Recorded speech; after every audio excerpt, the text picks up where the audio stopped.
नमस्ते, मेरा नाम अंजलि है। इस वीडियो को मैं ऑलरेडी इंग्लिश में बना चुकी हूँ। मुझे लगा क्यों ना इस वीडियो को सेम कंटेंट को हिंदी में बनाया जाए, क्योंकि उस वीडियो में मैंने बताया कि कैसे how did I learn English at home. तो वो सारी चीज़ें मैं आपको हिंदी में डिटेल्ड में बताऊंगी इस वीडियो में। तो इस वीडियो की मदद से मैं आपको वो सारी चीज़ें जो भी मैंने स्टेप्स लिए in order to improve my English, all those steps I'm going to tell you in this video in Hindi. Why am I speaking in English? So मैं वो सारे steps आपको हिंदी में बताऊंगी जो भी मैंने steps लिए in order to speak in English. तो आपका समय ना जाया करते हुए चलो इस वीडियो में आगे बढ़ते हैं। इस वीडियो के आखिरी में मैं आपको एक बहुत इंपॉर्टेंट चीज बताऊंगी जो कि आपको हेल्प करेगी नॉट टू गिव अप, जो कि आपको हेल्प करेगी गिव अप ना करने में, जो ऑलवेज आपको मोटिवेट करेगी कि आप गिव अप ना करो, आप जस्ट अपने एफर्ट्स देते रहो। Okay, so please do watch this video till the end. Video को आखिरी तक जरूर देखना उस इंपॉर्टेंट चीज को पता करने के लिए। ओके, तो without wasting any further time of yours, let's get into this video. तो जो जो फर्स्ट चीज़ है जो कि मुझे लगती है, लोग बोलते हैं कि आपको इंग्लिश बोलने के लिए आपको ग्रामर की ज़रूरत नहीं है, बट मुझे लगता है कि इंग्लिश बोलने के लिए हमें ग्रामर की ज़रूरत है। किसी को पता ही नहीं है कि सेंटेंसेस को कैसे फ्रेम करें। आप जी बताइए, आप बोल पाओगे इंग्लिश? आपको पता ही नहीं इसके बाद क्या आएगा, आपको पता ही नहीं हेल्पिंग वर्ब के बाद क्या आएगा, आपको पता ही नहीं मेन वर्ब के बाद क्या आएगा, आपको पता ही नहीं कि सेंटेंस स्ट्रक्चर कैसे करते हैं। आपको सेंटेंस स्ट्रक्चर पता ही नहीं तो आप इंग्लिश बोलोगे कैसे? आपको आपको प्रिपोजिशन का मतलब पता नहीं कि वो कब यूज होगी, आपको कंजंक्शन का मतलब पता नहीं, तो ये आपकी मदर टंग तो है नहीं कि हमें तो सीखनी है। तो ग्रामर के थ्रू ही हम इसको समझ सकते हैं। तो पहले आपको अपना बेसिक कंप्लीट करना पड़ेगा। आपको ग्रामर की बेसिक नॉलेज, यहाँ मैं ये नहीं कह रही हूँ कि आपको पीएचडी करनी है उस पर, आपको ग्रामर की बेसिक नॉलेज तो होनी चाहिए कि आप हाउ टू फ्रेम सेंटेंसेस, या आपको इतनी तो बेसिक नॉलेज होनी चाहिए उसके बारे में। और मुझे ये नहीं कहना कि आपको उस पर पीएचडी करनी है, बट आपको सिर्फ उसकी बेसिक नॉलेज होनी चाहिए कि मॉडल्स क्या होते हैं, हेल्पिंग वर्ब का क्या यूज होता है, मेन वर्ब का क्या यूज होता है। तो ये सारी चीजें जरूरी है। Without framing sentences you can not speak in English. तो आपको वो करना आना चाहिए। और दूसरी चीज जो कि मैं इसके साथ में ही आपको बताऊंगी, जो कि है स्पीकिंग। अगर आप ये सोचो कि पहले मैं सारे ग्रामर रूल्स रट लूंगी, सारे टेंसेस रट लूंगी, उसके बाद मैं अपनी स्पीकिंग चालू करूंगी, please I just want request you, मत करना, क्योंकि मैं वो सब कुछ फेस कर चुकी हूँ। मैं वो सब कुछ ऑलरेडी एक्सपीरियंस कर चुकी हूँ। मैंने क्या किया था, मैंने सोचा कि पहले मैं सारे टेंस को अच्छे से समझ लेती हूँ, अच्छे से उनको रट लेती हूँ, उसके बाद मैं स्पीकिंग करना चालू करूंगी। रटने की बोल रही हूँ, मैंने उनको समझा ही नहीं कभी। बट जब से मैंने समझना चालू किया है, it became easier for me to speak. But most important आपको क्या करना है, आपको सेंटेंसेस को, फॉर एग्जाम्पल टुडे आज आपने प्रेजेंट कॉन्टिन्यूअस सेंटेंस को समझा, आपने उसको समझा, तो आपने क्या करना है कि आपको उसी दिन प्रेजेंट कॉन्टिन्यूअस की प्रैक्टिस करनी है। ये नहीं सोचना है कि पहले आप सारे सेंटेंसेस को अच्छे से समझ लोगे उसके बाद प्रैक्टिस करोगे, आप सब कुछ मैसअप कर दोगे, और at the end you will feel so much exhausted and you will feel confused। आप कंफ्यूज फील करोगे एंड आप थक जाओगे कि क्या हो रहा है ये सब कुछ, मैंने तो इतने टाइम लगा दिया उन सबको समझने के लिए और राइट नाउ मैं बोल नहीं पा रही हूँ। तो मेक श्योर करना है कि आज आपने मे बी आज आपने कोई भी सेंटेंस पढ़ा, कुछ भी समझा आपने, तो आपको उसकी प्रैक्टिस करनी है, कोई सा भी टेंस क्यों ना हो। आपने आज अपने उसको समझा, तो आपको right after understanding it you just need to practise it. Whole day आपको उसकी प्रैक्टिस करनी है। ये नहीं सोचना है कि मैं कल करूंगी परसों करूंगी, मत ऐसा मत सोचना, क्योंकि आज आपको समझ में आ रहा है, फिर कल परसों आप फिर से वहीं से स्टार्ट करोगे। इससे अच्छा ये है कि पहले थोड़ा सा समझो बट होल डे उतने ही की प्रैक्टिस करो, सिंपल। और उसके साथ साथ आपको स्मॉल सेंटेंसेस बोलना शुरू करना है। Small sentences means imperative sentences, जिसमें हम किसी को एडवाइस देते हैं, जिसमें हम किसी को ऑर्डर देते हैं या फिर रिक्वेस्ट करते हैं, तो ये सारी चीजें आती है इंपेरेटिव सेंटेंस में। फॉर एग्जाम्पल, अगर आपको ऑर्डर देना, close the door, open the window, go there, come here, तो आप किसी को ऑर्डर दे रहे हो। अगर यहाँ पे आपको किसी को एडवाइस देनी है, या you seem ill, you should consult with a doctor, तो यहाँ पे आप किसी को एडवाइस दे रहे हो कि आपको ऐसा करना चाहिए। और अगर हम किसी को रिक्वेस्ट कर रहे हैं तो प्लीज सिट, तो हम रिक्वेस्ट में प्लीज का यूज करते हैं, please sit. Please give me a glass of water, तो हम किसी को रिक्वेस्ट करके कुछ मंगा रहे हैं। सिंपल है ना। तो आपको ये सारी चीजें समझनी है कि आपको स्मॉल सेंटेंसेस का यूज करना है। स्मॉल से आप बिग सेंटेंसेस पे पहुंचोगे, तो छोटे छोटे आपको स्टेप्स लेने हैं in order to speak in English. तो अगर हमें छोटे स्टेप्स लेने, तो पहले हमें छोटे से ही तो शुरुआत करनी है, हमें स्मॉल सेंटेंसेस स्टार्टिंग करनी है और फिर बिग सेंटेंसेस तक की प्रैक्टिस करनी है। बट पहले जब हम स्मॉल सेंटेंसेस की प्रैक्टिस करते हैं, वी गेट फैमिलियर, हम फैमिलियर हो जाते हैं अपनी इंग्लिश स्पीकिंग को लेकर। हमें समझ में आने लगता है, हाँ हम ऐसे बोलेंगे, हम स्टार्टिंग तो कर रहे हैं ना। तो आप स्मॉल सेंटेंस से आप अपनी इंग्लिश स्पीकिंग की स्टार्टिंग कर सकते हो। And the third and the most important thing जो कि है कंजम्पशन। विदाउट कंजम्पशन कुछ नहीं होने वाला भैया। क्योंकि देखो, हमने इंग्लिश कैसे सीखी? By listening to people. पहले हमने उनसे सुना, फिर हमने बोला। हमने ऐसे ही तो बोलना चालू नहीं कर दिया ना। हमने भी अपनी बचपन में बहुत, सब हमारे फैमिली मेंबर्स बोलते थे, हम उसे सुनते थे। पहले जब छोटे थे तो हमें बोलना भी नहीं आता था, तो पहले हमने सुनना चालू किया कि वो क्या कह रहे हैं, हमने समझना चालू किया। तो पहले आपको सुनना है, उसके बाद बोलना है ना। आपको कंटेंट तो चाहिए है ना। अगर मेरी कॉमर्स की भाषा में, मैं कॉमर्स से हूँ, अगर मैं कॉमर्स में बोलूँ, तो पहले आपको इनपुट तो लेना पड़ेगा ना, तब आउटपुट होगा। पहले आपको कंजम्पशन तो करना पड़ेगा, फिर आपको स्पीकिंग आएगी। तो consumption plays an important role. आपको कंज्यूम करना है English content a lot according to your interest.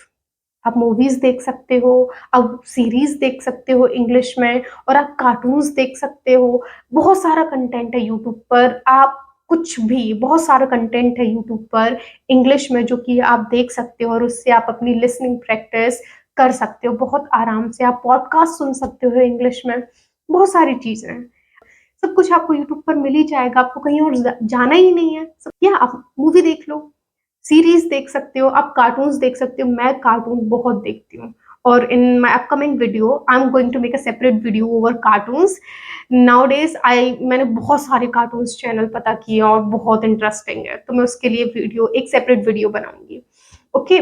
तो आपको कंजम्पशन करना है, क्योंकि जब तक आप इनपुट नहीं दोगे, आप आउटपुट कहाँ से मिलेगा आपको? तो आपको कंजम्पशन करना है, क्योंकि जब तक हम कोई चीज सुनते नहीं, हम उसको बोलेंगे कैसे?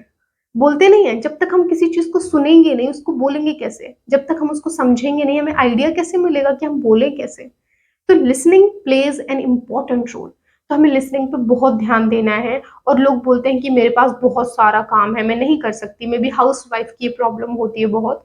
तो आपके पास बहुत सारे आप काम ऐसे करते हो जिसमें इतना कॉन्सेंट्रेशन रिक्वायर्ड नहीं होता है। फॉर एग्जाम्पल स्वीपिंग आप करते हो, वेजिटेबल्स आप कट करते हो, तो उस टाइम पे आपका माइंड, आप देख रहे हो, आप देखकर भी काम कर सकते हो। तो उस टाइम पे आप ईयरपॉड्स का यूज से आप जस्ट लिसनिंग कर सकते हो अपनी। मॉर्निंग टाइम में आप स्वीपिंग के टाइम पे अपनी लिसनिंग कर सकते हो। जब भी आप वेजिटेबल कट कर रहे हो, आप अपनी लिसनिंग कर सकते हो।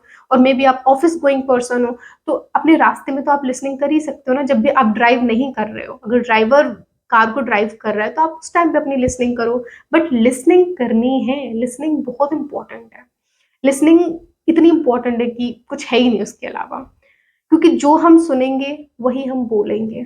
ऐसा आपने सुना होगा, जो भी हम सुनते हैं वैसा हम बोलते हैं। अगर आपको इंग्लिश बोलनी है तो आपको सुननी पड़ेगी। एंड द फोर्थ वन जो कि है प्रैक्टिस। ऑल्दो मैंने पहले ही बता दिया आपको स्मॉल से बिग सेंटेंसेस की प्रैक्टिस करनी है, बट यहाँ पे मैं प्रैक्टिस के बारे में आपको ऐसा बता रही हूँ कि आप एक दिन में, अगर आप 2 घंटे लिसनिंग करते हो, तो मेक श्योर करो कि आप 1 घंटे तो प्रैक्टिस करो। दो, ये इक्वल होनी चाहिए। जितने आप लिसनिंग कर रहे हो उतनी प्रैक्टिस करो।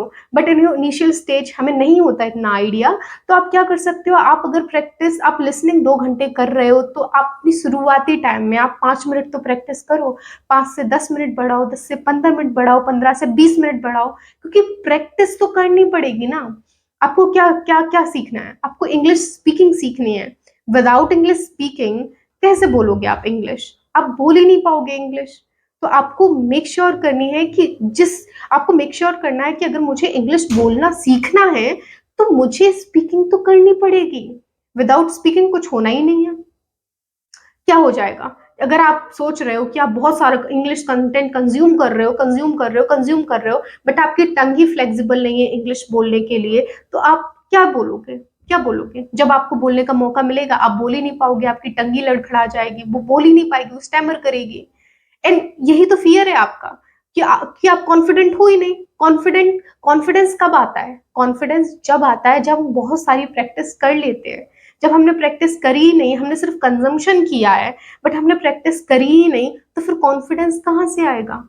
इंग्लिश बोलने से आती है और किसी चीज से नहीं। कंजम्पशन इंपॉर्टेंट है बट बोलना उससे ज्यादा इंपॉर्टेंट है। अकेले कंजम्पशन से कुछ नहीं होना जाना, आपको बोलना जरूरी है क्योंकि यहाँ पे आपको इंग्लिश स्पीकिंग सीखनी है। वो without speaking can not be possible. Okay, so most importantly आपको इंग्लिश को जितना ज्यादा हो सके उतनी ज्यादा प्रैक्टिस करनी है। कंजम्पशन हो सके उतना करना है और प्रैक्टिस आपको जितनी ज्यादा हो सके उतनी करनी है। जब भी आपको फ्री टाइम मिले आप जस्ट अपनी स्पीकिंग प्रैक्टिस करो, टाइम वेस्ट मत करो। और आपके इनिशियल स्टेज में मैं आपको बताती हूँ कि आप किस तरीके से प्रैक्टिस कर सकते हो। पहले आपको छोटी छोटी चीजों की प्रैक्टिस करनी है। हाउ? कैसे छोटी छोटी चीजों की प्रैक्टिस करनी है? फॉर एग्जाम्पल, मैं क्या करती थी, मैं तीन चीजों की प्रैक्टिस करती थी। The first one, what do I do in a day? मैं क्या करती हूँ। द सेकेंड वन, मैंने आज क्या किया, what did I do today? और मैं कल क्या करूंगी, what will I do tomorrow? तो मैं इन तीन चीजों का क्वेश्चन ले लेती थी और मैं हर एक दिन एक क्वेश्चन पिक कर लेती थी। ओके, टुडे मैं टॉक करूंगी, मैं what do I do in a day.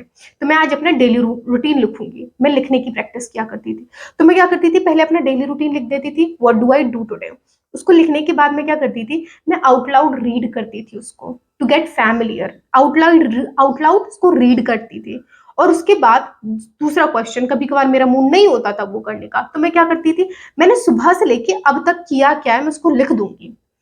Small चीजें जो भी हम स्मॉल स्मॉल टास्क करते हैं दिन भर में, तो उसको पहले मैंने लिख दिया, वो भी पास्ट इंडेफिनिट टेंस में। मैंने उसको लिख दिया। उसको लिखने के बाद फिर मैं क्या करती थी, मैं उसको आउट लाउड रीड करती थी। और तीसरे दिन मैं क्या करती थी, मैं फ्यूचर टेंस उठा लेती थी, what will I do tomorrow. तो मैं उसको लिख लेती थी और मैं फिर उसको लिखने के बाद में आउट लाउड रीड करती थी उसको उसको समझती थी। ओके, तो ये तीन क्वेश्चन आपको पकड़ लेने और 10-15 दिन आपको ऐसे ही प्रैक्टिस करनी है। आप फैमिलियर हो जाओगे ये बताने में कि आप दिन भर में क्या करते हो और आपने क्या क्या किया और आप कल क्या करोगे। इन तीनों चीजों के लिए आप बहुत फैमिलियर हो जाओगे। और talking about the fourth one, मैं यहाँ पे रीडिंग को उठा लूँ ना तो ये वीडियो बहुत लेंदी हो जाएगा और मुझे ये वीडियो इतना लेंदी नहीं करना। रीडिंग के हम सबको बेनिफिट्स पता है, तो आपको क्या करना है, आपको रीडिंग करनी है, बहुत सारी रीडिंग करनी है। मेक श्योर करो कि दिन में आप 10-15 मिनट तो रीडिंग करो ही। आपके पास आपकी 5th class 6th class book हो तो बहुत बढ़िया है, नहीं है तो आपकी कॉलोनी में मे बी बच्चे हों जो कि 5th 6th क्लास में पढ़ते हो, तो आप उनसे बोरो कर लो और रीड करो, या 1-2 दिन में आप उनको वापस कर दो, सिंपल। और आपके पास अगर अपनी खुद की बुक्स हैं तो आप वो कर लो। और अगर आपको कोई बुक अच्छी लगती है, आपके इंटरेस्ट के अकॉर्डिंग है कोई बुक, तो आप उसको ऑर्डर कर दो। एक बुक में क्या ही जाता है, आप उसको ऑर्डर करो और every single day you just try to read that book. तो आप उसको डेली रीड करो। क्या हो रहा है, आपको रीडिंग तो करनी है। अगर अपने इंटरेस्ट के अकॉर्डिंग आप एक बुक खरीद भी लेते हो तो क्या ही चला जाएगा। आप अपना इंटरेस्ट तो देख लो, यहाँ पे आप कुछ उससे सीख ही रहे हो, तो आप एक बुक खरीद सकते हो अपने इंटरेस्ट के अकॉर्डिंग, जिसको पढ़ने में आपको मजा आए, जिसको पढ़ने में आपको कुछ नॉलेज मिले, तो आप वो बुक खरीद लो और उसको पढ़ो, simple. Reading plays an important role. और अब आते हैं हम अपने फिफ्थ वन, जो कि बहुत इंपॉर्टेंट है और मुझे आपको शेयर करनी है, जिसके बिना आप, क्योंकि देखो मेरे साथ बहुत बार हुआ है, मैंने इतने बार गिव अप किया है कि उसकी कोई हद ही नहीं है। कोई प्रेस करता था, अगर मुझे कोई प्रशंसा करता था मेरी कि हाँ तुम्हारी इंग्लिश अच्छी है, तो मैं खुश हो जाती थी, मैं मोटिवेटेड फील करती थी। और वहीं कोई मुझे ये कह देता था नहीं तुम्हारी इंग्लिश अच्छी नहीं है, तो मैं डिमोटिवेट फील करने लगती थी। मुझे ऐसा लगता था चलो गिव अप करो, कुछ नहीं होने जाना। और सच में मैंने बहुतों बार गिव अप किया, बहुत बार गिव अप किया है मैंने। बट यही एक चीज जो थी ना, जिसने मुझे कभी गिव अप नहीं करने दिया। गिव अप करती थी, सेकंड डे फिर से होप आ जाती थी, हाँ मेरे को करनी है। वो एक दिन लगता है ना, थोड़ा डिमोटिवेटेड फील होता है, बट फिर सेकंड डे आपको फिर से मोटिवेशन मिल जाती थी और आप फिर से अपना काम करना चालू कर देते हो।